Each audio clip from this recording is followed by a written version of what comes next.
we're the Padres or the Pirates. Like we're this little small market team that gets, hits the lottery with one of these minor leaguers, but then can't do anything with them.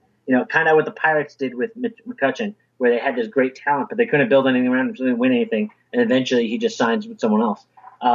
That's sort of where we're going right now, and it sucks because there's no reason for it. If you look at actual gross, ticket sales, TV sales, the Mets are like number 3, maybe 4 in the league, but their payroll's not even close.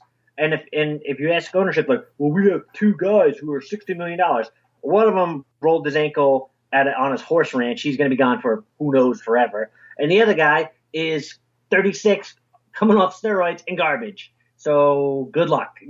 For that $60 million, we're getting a lot more out of the $600,000 we're paying Alonso. It's just, just because you spent money poorly doesn't mean you can no longer spend money. I don't know. This GM's not really having a good rookie season, I'll tell you that.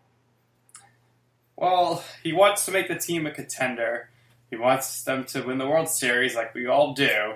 And the Mets this season celebrating the 1969 Mets. It's been 50 years, since the Mets won 1969, their first World Series title.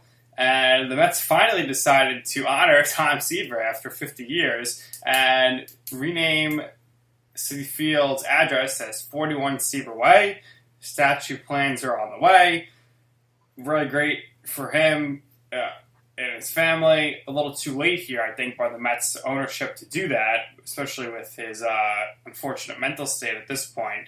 But they are honoring Tom Seaver. But the question I have for you, John, is will it be another 50 years before the Mets win a World Series? The way it's going now, probably.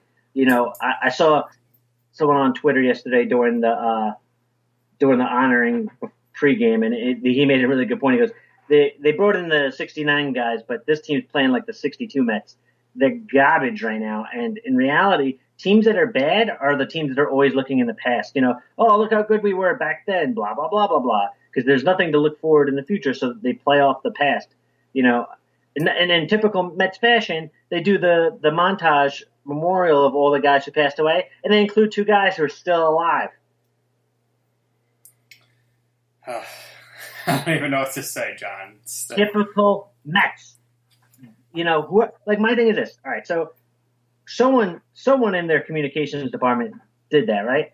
If they're not fired today, that there's a mistake. And they're probably not, because they're probably someone's nephew or something. The amount of incompetency and nepotism that happens with the Mets is outrageous. And it's the reason why they stink.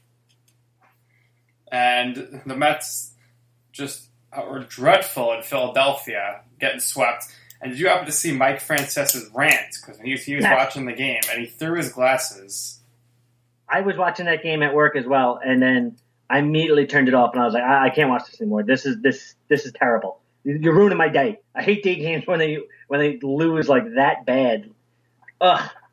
And the only thing they did to really address the pitching was they fired their pitching coach, which doesn't make any sense to me.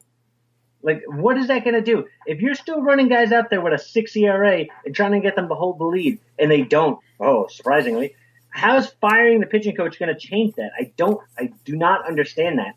Shake up the lineup. Shake up the roster. I don't get it. I think a lot of us don't get it, and that goes for all Mets fans. So let's wrap this show up here, John.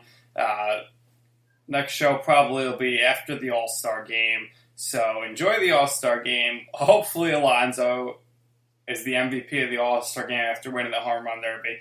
McNeil, who's going to win the batting title, is second in the league with 344 average. He needs to be there. But before I even, I got to talk about one more thing while I'm thinking about McNeil here. And this is probably coming from the front office, but how many times this season have we seen McNeil have like a 3 or 4 hit game and the next day he's benched? What's up with that, John? They got to keep Cano's ice cold batting lineup. I don't understand it.